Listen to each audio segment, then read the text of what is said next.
Ya baik, bismillahirrahmanirrahim. Assalamualaikum warahmatullahi wabarakatuh. Waalaikumsalam. Alhamdulillah wassalatu wassalamu ala rasulillah amma ba'du. Kita bertemu lagi pada pertemuan kedua dalam mata kuliah akuntansi syariah. Pada pertemuan kali ini kita akan mendengarkan teman kita yang akan mempresentasikan sebuah jurnal dengan judul Sistem Akuntansi dan Prosedur Pencatatan di Negara Islam, ya,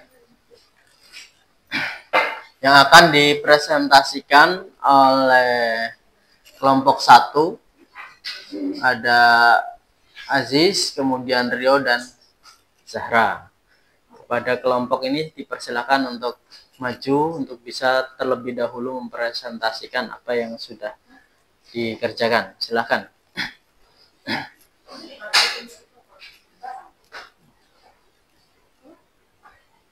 Sudah nyala ya itu ya? Jangan didodol.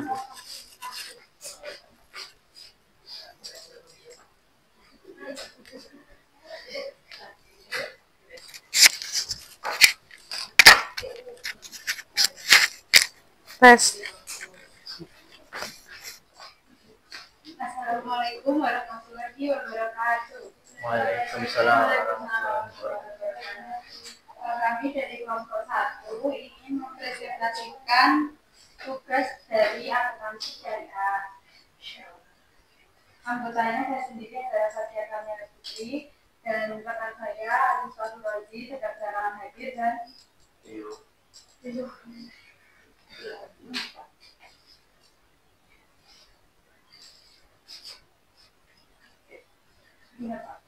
Kami akan mempresentasikan sistem akuntansi dan prosedur pencatatan di negara Islam awal.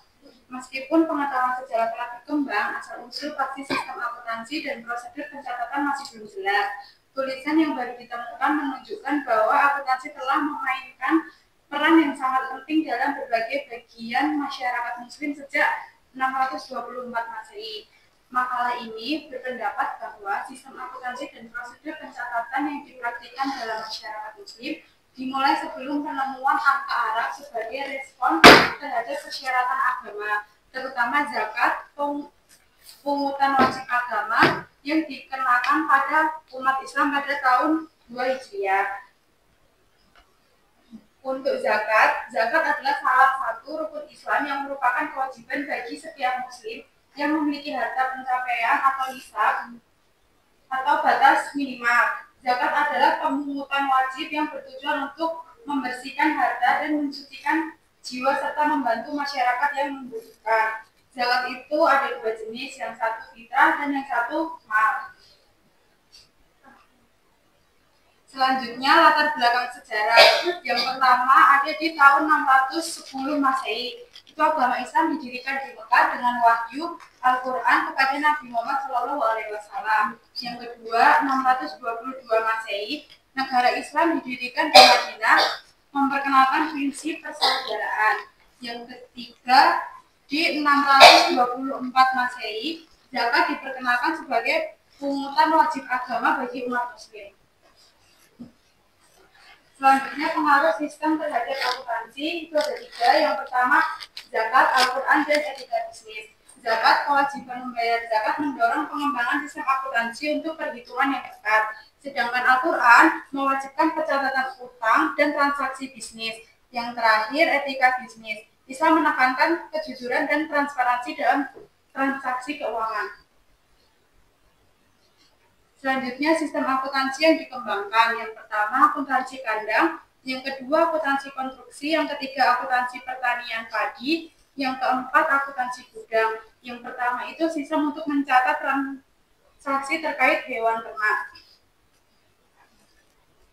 Itu contohnya sebuah peternakan sapi mencatat biaya pembelian pakan, obat-obatan, biaya tenaga kerja, dan pemeliharaan kandang. Sedangkan akuntansi konstruksi contohnya seperti sebuah perusahaan konstruksi mencatat biaya bahan bangunan, biaya tenaga kerja, dan biaya peralatan yang digunakan dalam pembangunan gudang. Yang ketiga, akuntansi pertanian padi. Contohnya petani mencatat biaya pembelian benih, pupuk, pestisida, dan tenaga kerja. Yang terakhir ada akuntansi gudang, itu sistem untuk mencatat pembelian dan penyimpanan persediaan negara. Contohnya sebuah perusahaan distribusi mencatat masuk dan keluarnya barang di gudang.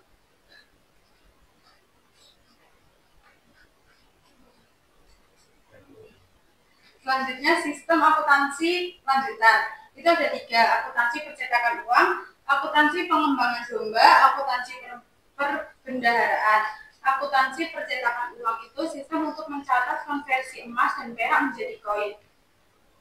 Contohnya, pencatatan biaya produksi uang, distribusi uang baru ke bank-bank komersial, dan perhitungan serta pelaporan stok uang yang beredar di masyarakat. Yang kedua ada akuntansi pengembangan domba, sistem untuk mencatat aset dan pendapatan terkait domba. Contohnya pencatatan biaya pakan, biaya perawatan hewan, perhitungan jumlah kelahiran dan kematian domba.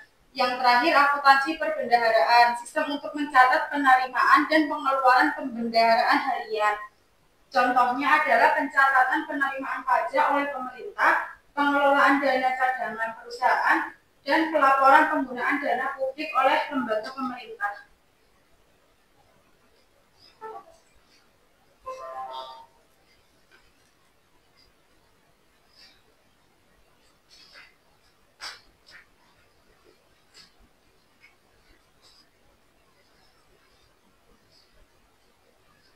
Kemudian ada prosedur pencatatan. Yang pertama ada pencatatan segera atau al-kitabah al-furiyah. Dalam akuntansi Islam, transaksi harus dicatat segera setelah terjadi. Hal ini sejalan dengan prinsip kehati-hatian dan transparansi dalam Islam. Mencatat secara tepat waktu membantu menjaga akuntabilitas dan menghindari kesalahan atau manipulasi data. Yang kedua ada klasifikasi atau at-tasnif. Transaksi harus diklasifikasikan berdasarkan karakteristiknya, misalnya halal atau haram, zakat atau sedekah, dan lain-lain. Klasifikasi yang tepat memudahkan pengelolaan keuangan sesuai syariat Islam. Kemudian yang ketiga ada penjelasan secara rinci atau peninjauan ulang. Pencatatan transaksi harus ditinjau ulang secara cermat dan hati-hati. Hal ini untuk memastikan keakuratan, menghindari kesalahan, dan menjaga integritas laporan keuangan. Dan yang terakhir ada larangan koreksi. Dalam akuntansi Islam, koreksi terhadap pencatatan yang salah tidak diperbolehkan, kecuali dengan cara menimpa atau menghapus. Ini untuk menjaga transparansi dan menghindari manipulasi data keuangan.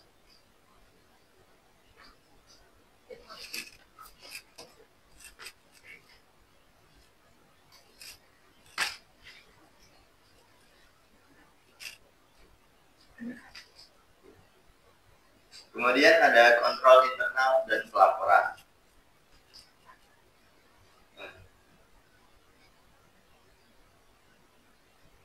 Yang pertama ada kontrol internal. Prosedur seperti larangan meninggalkan ruang kosong antara transaksi dan pemisahan tugas dalam catatan posting. Hal ini bertujuan untuk mencegah kemungkinan adanya manipulasi, malware, atau meremehkan proses pencatatan dan pelaporan keuangan. Kontrol internal yang ketat sesuai dengan prinsip transparansi dan akuntabilitas dalam Islam. Kemudian yang kedua adalah pelaporan berkala. Dalam akuntansi Islam, pelaporan keuangan harus dilakukan secara berkala dan komprehensif, seperti laporan bulanan dan laporan tahunan. Harus disusun dan dipertanggungjawabkan. Tujuannya adalah untuk memastikan transparansi dan pengawasan yang efektif atas pengelolaan keuangan. Dan yang terakhir ada audit. Audit wajib dilakukan termasuk perbandingan dengan laporan tahunan sebelumnya dan catatan di Dewan Ulama. Audit ini bertujuan untuk memastikan terpenuhinya keakuratan dan keutuhan laporan keuangan sesuai dengan prinsip-prinsip syariah.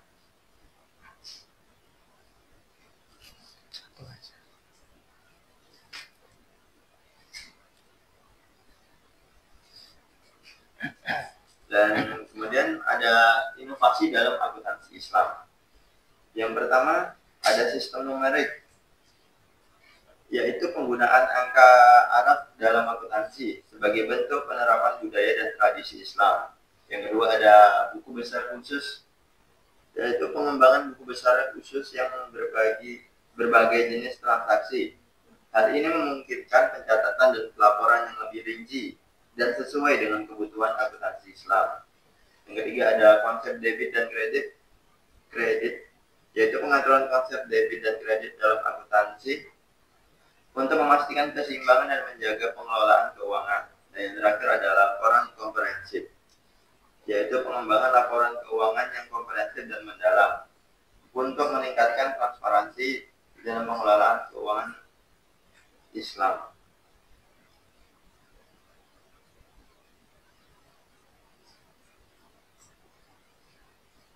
Kemudian ada pengaruh pada akuntansi modern. Yang pertama yaitu pencatatan. Akuntansi Islam penekanan pada pencatatan segera dan rinci.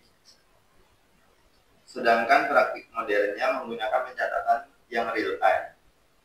Meskipun pendekatannya berbeda, keduanya bertujuan untuk menjaga akurasi dan transparansi dalam pencatatan transaksi. Kemudian kedua, klasifikasi. Dalam akuntansi Islam menggunakan klasifikasi transaksi berdasarkan sifatnya. Sedangkan praktik modern menggunakan chart of account.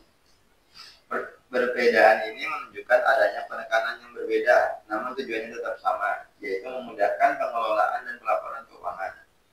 Yang ketiga ada pelaporan. Dalam akuntansi Islam menekankan pada laporan keuangan berkala yang komprehensif, sedangkan praktik modern menghasilkan laporan keuangan rutin. Meskipun format pelaporannya berbeda, keduanya memiliki komitmen yang sama dalam hal transparansi dan akuntabilitas keuangan. Dan yang terakhir ada pemeriksaan atau audit.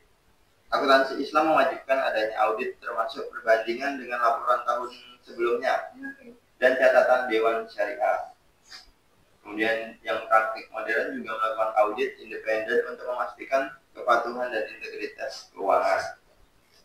Secara keseluruhan, pengaruh akuntansi Islam terhadap akuntansi modern dapat dilihat dari adanya penekanan yang lebih kuat pada transparansi, akuntabilitas, dan kepatuhan terhadap prinsip-prinsip syariah. Meskipun terdapat perbedaan dalam praktik, keduanya memiliki tujuan yang sama dalam memastikan pengelolaan keuangan yang baik dan sesuai dengan standar.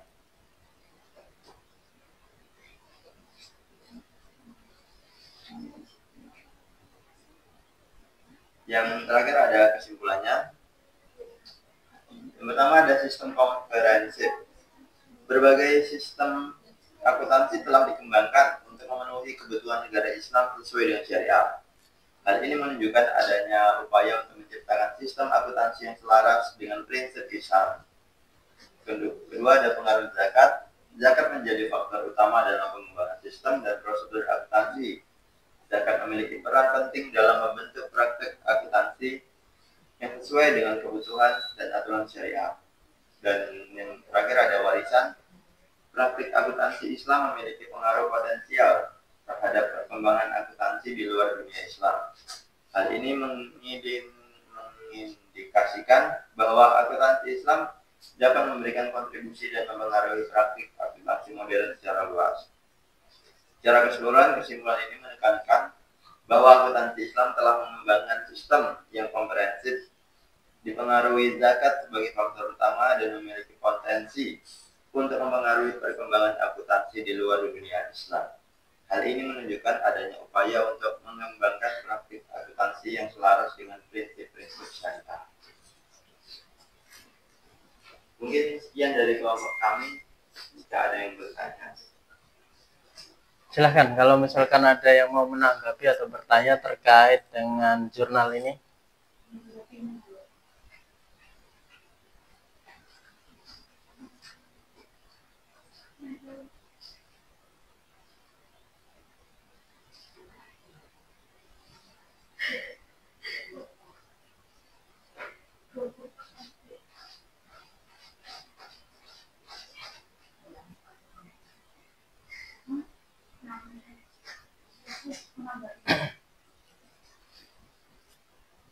Ya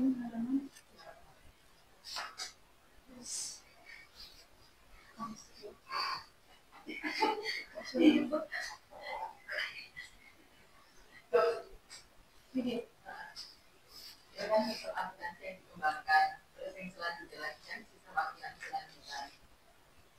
Nah, yang dikembangkan tadi itu, yang sebelumnya itu, kan ada akuntansi kandang, ada transisi terkait dengan ternak, itu kan akuntansi yang dikembangkan. Terus dari itu, selanjutnya ada juga akuntansi lanjutan di akuntansi pengembalaan domba.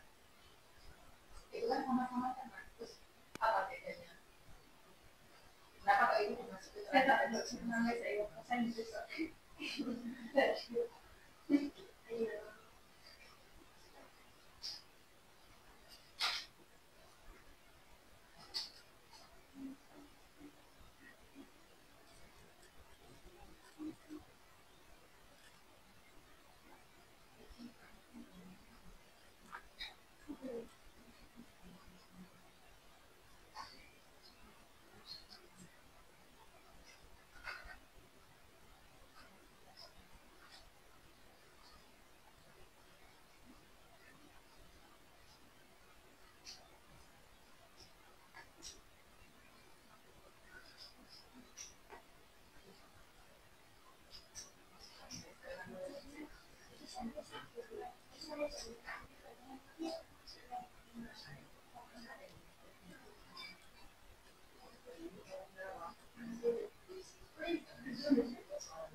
Mungkin izin menjawab Mbak Zulfa. Buat yang akuntansi kandang tadi, yaitu sistem akuntansi yang digunakan perbedaannya. Ya, maksudnya kenapa kok ini masuk ke akuntansi yang dikembangkan, terus masuk ke lanjutan? Maksudnya itu kan poin-poinnya kan ada akuntansi kandang, memfungsi pertanian pariwisata. Terus di akuntansi lanjutan itu kan ngomong tentang keuangan kan. Terus kenapa di situ tiba-tiba ada perubahan lagi? Biar lanjutan lagi. Karena akuntansi kandang sama akuntansi pengembalaan domba itu beda, ya sama jadi. Kalau akuntansi yang kandang ini, akuntansi yang dipakai untuk usaha peternakan yang melihara ternak secara intensif di dalam kandang atau di peternakan. Ternaknya berada di bawah pengawasan yang ketat dan input serta outputnya mudah untuk diukur. Sedangkan yang akuntansi pengembalaan domba, sistem akuntansi yang digunakan untuk usaha peternakan yang melihara ternak secara ekstensif atau tanpa kandang, jadi digembala, makanya dinamakan akuntansi pengembalaan domba. Jadi ini lebih mudah tapi yang tadi lebih sulit gitu. Yang makanya masuk lanjutan atau gimana? Iya.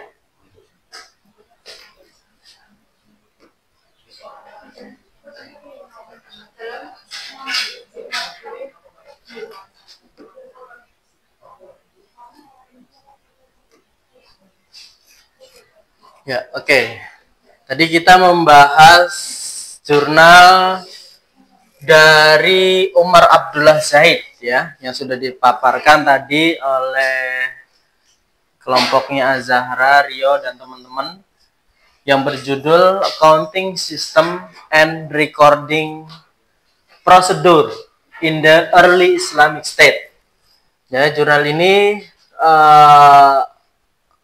meneliti terkait dengan akuntansi Islam secara sejarah pencatatan ya, di mana menurut dari jurnal ini ya kan, sistem akuntansi itu banyak dipengaruhi dari aturan Islam yang terkait dengan zakat. Ya, bahwa Islam itu memiliki sejarah dan juga memiliki aturan yang ada dalam ajaran Islam itu sendiri, yang di situ mempengaruhi teori akuntansi dalam Islam. Salah satunya adalah perhitungan zakat, di mana di dalam zakat ada nisab, ada haul, dan syarat-syarat yang lainnya yang harus dipenuhi. Ada berapa jumlah yang harus dibayarkan, ya kan? Untuk zakat pertanian, ya kan, zakat pertanian dengan dengan air tanda hujan, zakat pertanian dengan air harus mompa dan lain sebagainya, ya kan? Kemudian juga aturan haul dan lain sebagainya. Di situ tentunya mempengaruhi corak akuntansi dalam Islam itu sendiri, dan juga melandasi akuntansi dalam Islam itu sendiri. Nah, itu menurut dan juga ditemukannya, ya kan, tadi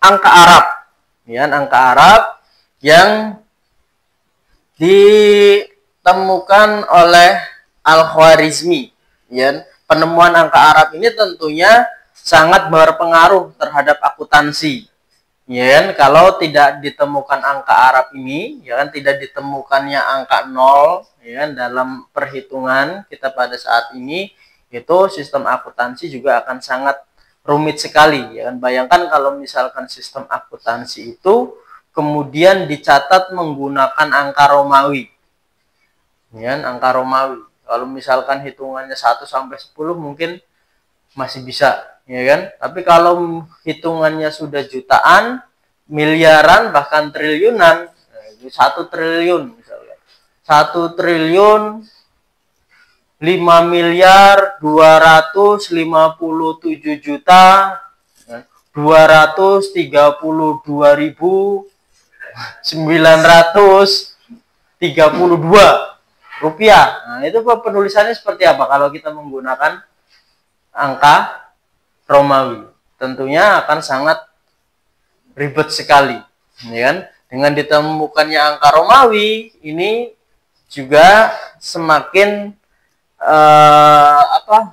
membuat simple, ya kan, pekerjaan dalam pencatatan akuntansi.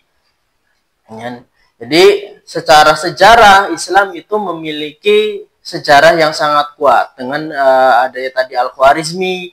Kemudian tadi yang dijelaskan beberapa laporan keuangan yang ditemukan oleh